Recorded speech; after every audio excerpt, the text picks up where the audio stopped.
কার জন্য সাজলি বেটা?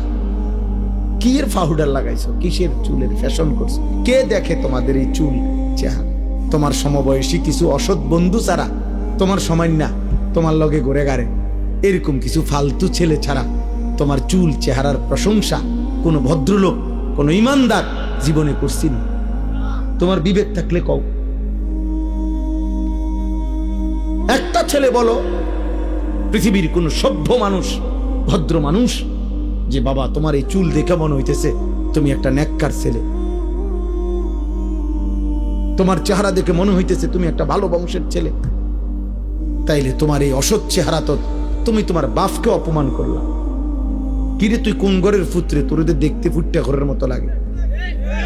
তাইলে এই কথা যদি বলে তো তুই কাকে অপমান করলি? বাপ নিজে তো অপমান হলি, তোমার বাপকেও তো অপমান, তুমি তো তোমার বংশকে অপমান করলা। কোন বিবেকবান তো তার ইজ্জত নষ্ট করে না, সম্ভ্রম নষ্ট করে না। আত্মমর্যাদা, আত্মসম্মান যারা আছে সে প্রয়োজনে ধুকে ধুকে মরে যায়, সে প্রয়োজনে অনাহারে মরে যায়, কারো কাছে হাত পাতে না। এটা হলো গায়রত, আত্মসম্মান, আত্মসম্মান, আত্মমর্যাদা, গায়রত। এটা এক মানুষের শ্রেষ্ঠ সম্পদ, এটা আত্মসম্মান, আত্মমর্যাদা। এটা অহংকার না। অহংকার তো হলো বড়াই করা। আসলে আমার ইমান, আমি মুসলিম। কাফের বেঈমানেরটা যত সুন্দর লাগুক ওদের কাছে সুন্দর। আল্লাহ কোরআনে বলছেন ইন্নামাল মুশরিকুনা নাজাস, সমস্ত মুশরিক নাপাক। অতএব বেটা মুশরিকের চুল চেহারা, মুশরিকের লেবাস পোশাক, মুশরিকের আচরণ উচ্চারণ, মুশরিকের খাদ্য খাবার স্টাইল সব নাপাক, সব নাপাক, সব নাপাক।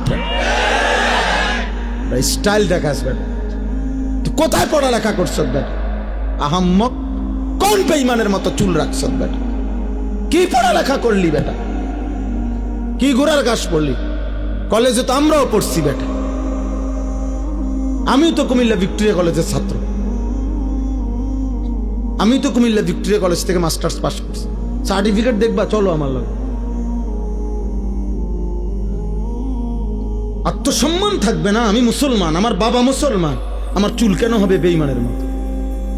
আমি ইমানদারের ঘরে জন্ম নিছি, আমি কেন পেশাব করে পানি নেব না?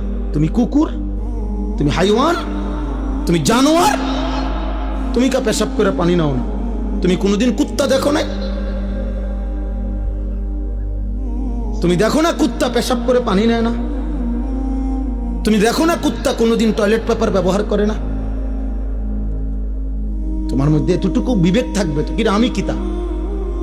আত্মসম্মান তো থাকবে, আত্মপরিচয় তো থাকবে। এই জন্য ইমানদার মরে যায় প্রয়োজনে, ইজ্জত নোয়ায় না। এই 1450 বছরের ভিতরে হাজার হাজার কোটি কোটি ইমানদার পৃথিবীতে বহুবার জালেমের সামনে জীবন দিছে, রক্ত দিছে, শাহাদাতের খুন পান করছে, কিন্তু ইজ্জত দেয় না, সম্মান দেয় না, ইসলামকে বেইজ্জতি হতে দেয় না, বেইজ্জতি হতে দেয় না। এক সাহাবী হযরত আব্দুল্লাহ ইবনে হুযাফা আস-সাহামী রাদিয়াল্লাহু তাআলা আনহু, যুদ্ধের ময়দানে সাহাবী বন্দী হইছেন খ্রিস্টান বাহিনীর হাতে। খ্রিস্টান সেনাপতি বহু চেষ্টা করছে ওনাকে ইসলাম থেকে ফিরাইতে, কোনোভাবেই যখন তিনি রাজি হন নাই, সর্বশেষ খ্রিস্টান সেনাপতি বলছে উত্তপ্ত তেল কড়াইয়ায় গরম করো, আর ওরে উত্তপ্ত কড়াইয়ার তেলে ফেলে ভুনা করে ফেলো।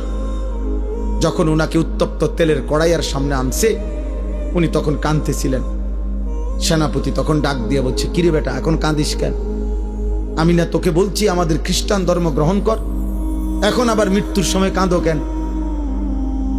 তখন ওই সাহাবী বলছে, বেঈমান, আমি আল্লাহর কসম করে বলছি আমি মৃত্যুর ভয়ে কাঁদি না, বরং আমি আমার আল্লাহর কাছে কান্দে কান্দে বলতেছিলাম দিলে দিলে, মাওলা আপনি তো আমারে কেবল একটা জীবন দিছেন, এজন্য একটাই এখন শহীদ হব। আপনি যদি আমারে 100 বার হায়াত দিতেন, আর আমি যদি 100 বার আপনার রাস্তায় শহীদ হইতে পারতাম। ওই সেনাপতি তখন ছেড়ে দিছে ওনারে, বলছে হায় হায়, মৃত্যু যাদের এতটা প্রিয় তারা তো মৃত্যু দিয়া কষ্ট দেওয়া হইল না, তাইলে আনন্দ না দেওয়া, ছেড়ে দিছে। তখন হযরত ওমর রাদিয়াল্লাহু তাআলা আনহু যখন তিনি মদিনায় ফিরে আসছেন, এই সাহাবী হযরত ওমর রাদিয়াল্লাহু তাআলা আনহু বলছেন সমস্ত সাহাবীদেরকে যে লাইন ধরো, সব লাইন ধরো।